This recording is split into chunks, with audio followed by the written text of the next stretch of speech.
Okay, welcome to the next session on the inner workings of Avocet. This is going to be a slightly more complicated session this time, so I'm going to go through it in several sections, I think. So, to begin with, we're thinking of the parts in the studio version which ends with these arpeggiated chords, all those which I went through in an earlier lesson, and we're coming out of that into a repeat of the part I think I covered in lesson 4, this bit, if you remember this bit. Remember that? So there's a reprise of that little section which then leads into the next part. So the way those arpeggios finish, it finishes with a slightly different little transition pattern. So you're on the D minor chord, if you remember that one, that's frets 8 on string 5, 7 on string 3, and we've got this, so going all the way across to the top 2 strings, and then from there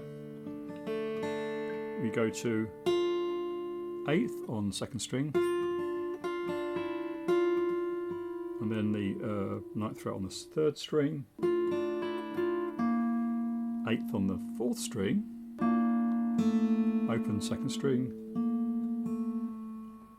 3rd, 2nd, so you do that again.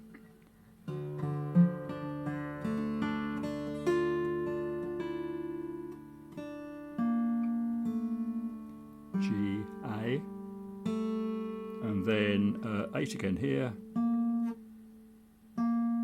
2nd, 11 on 4th string, open 2nd again, 9 here, and then one more of those for luck.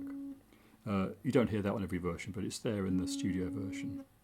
So let me see if I can play that whole little pattern a bit more slowly.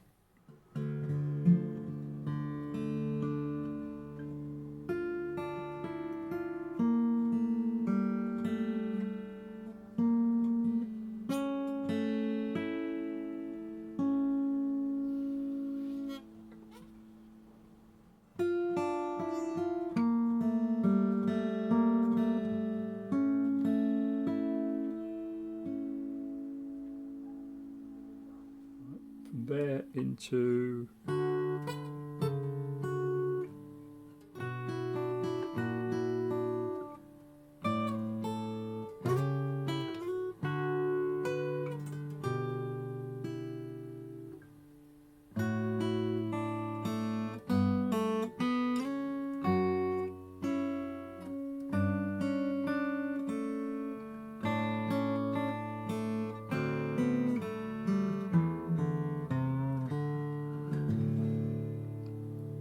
in one version, they don't finish on the D here because he uses that sequence to lead back to the intro, the main theme.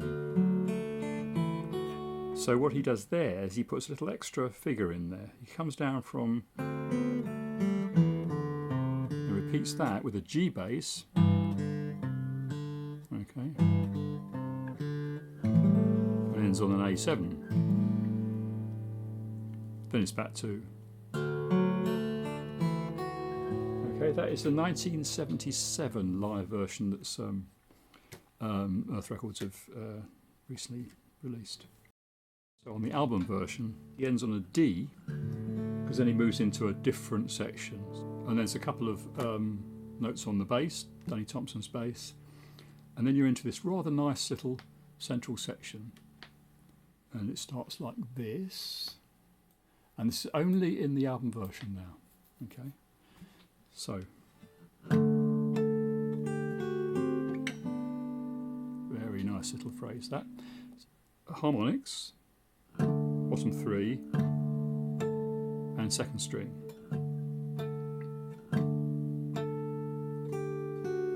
And then 10 and 11 on the 2nd and 3rd strings. Then with a 10th fret 4th string down to 9th fret here and the open 1st string. So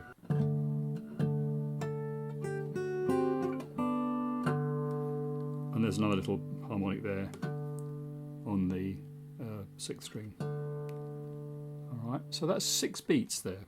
1, 2, 3 and 4 and 5, 6. Then we've got a 3/4 bar. A couple of ways of playing this. Essentially it's this. That would be a very Bert configuration there. 4th and 7th frets on middle 2 strings. Pull off the 4th string.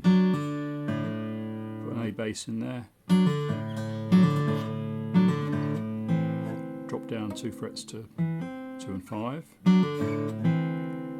The A bass doesn't hang on, it's kind of a bit muted. It could stay there, but he seems to kind of mute it. Maybe just by touching it with that finger. Right, now the other way of doing that is, remember you're up here, aren't you? Could be, again, this is another typical thing, to play the F sharp here, 5th string, 9th fret, pick the open 4th, then the open 5th.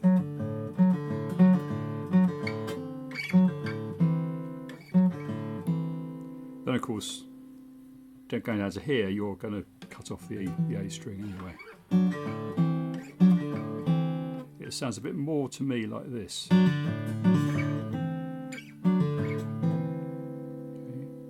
So,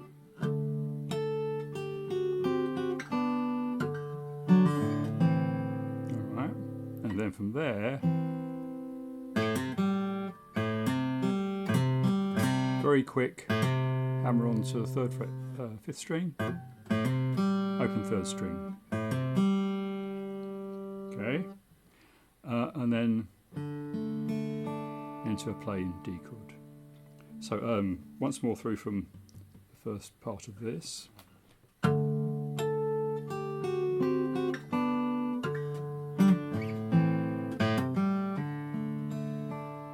Okay, and that arpeggio leads into, okay, and that little phrase, that little end phrase comes in again further on in the tune. So let's look at that again. So we're coming down from, getting into that from.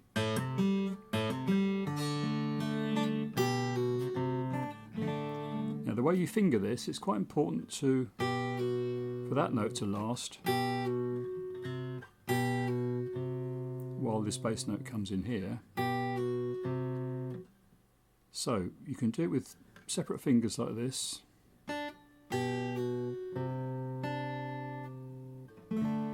Moving the index across to there for the chord.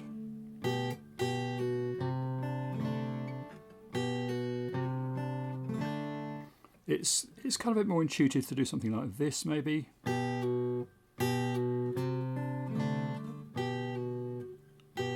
But I think the pull-off is more effective. He picks it quite strongly as well here.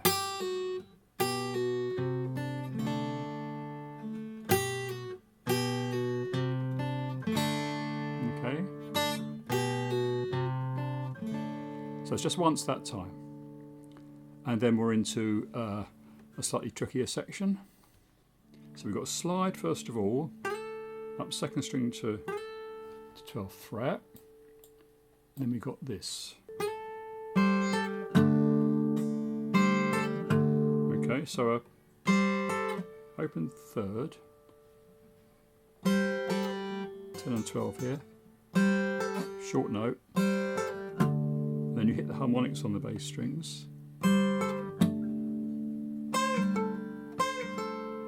and here we've got a funny little bend. We've got an index is still on the 10th fret here, and the little finger bends the 14th fret up while you're holding this note, and back to the 12th fret. Okay, so it's like that, and then a little pull off, 10 to 9, and we've got some chords.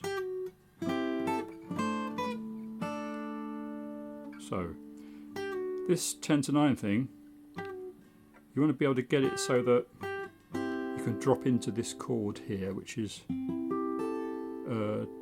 10, 9, 10, 7 on the top 4 strings.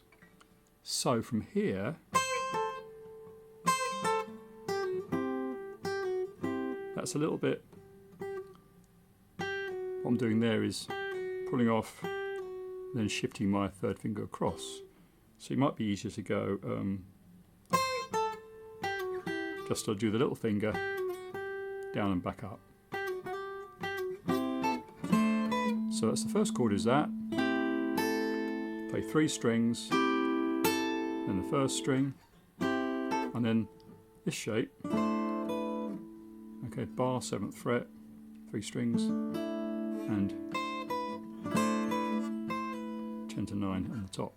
And then this chord, which is 7, 5, 7, so you've got 2 of the same note and a A on top.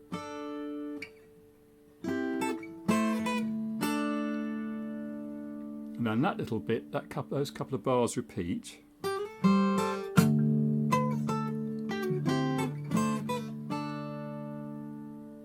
That is pretty challenging, that, so because it's all a bit strange.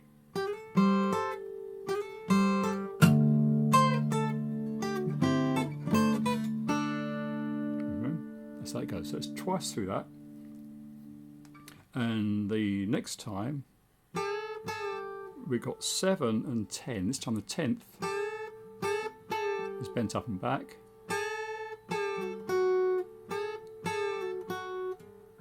Now here is to change the fingering to the middle finger, because I'm going to slide up the 10th fret on these 2 strings and the 11th fret on the 3rd string, right? So you need that. That's why we've got to use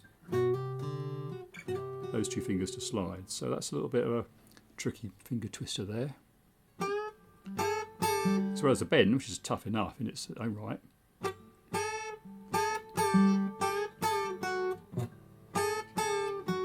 so it gets a middle finger there.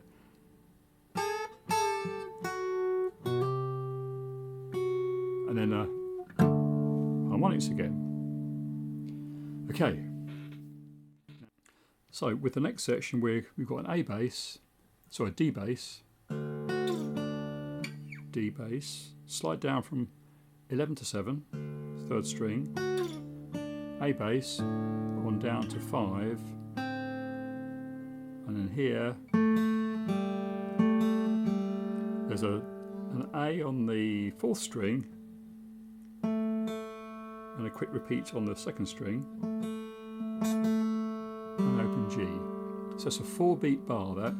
1, 1, and 2, and 3, and 4, and okay.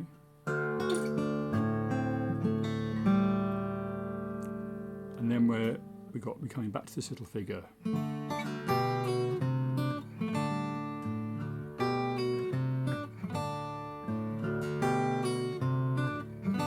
Goes through 3 times, and then a slight variation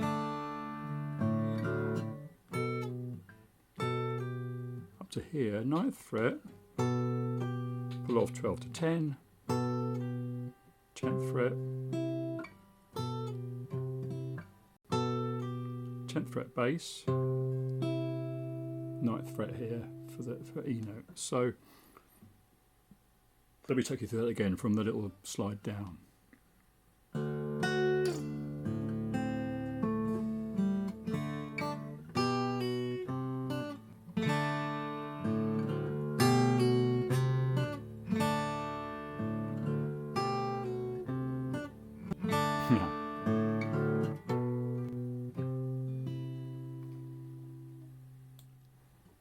And from there we're into a completely different section. Where there's a flute melody backed by a very nice little guitar, repeated guitar figure.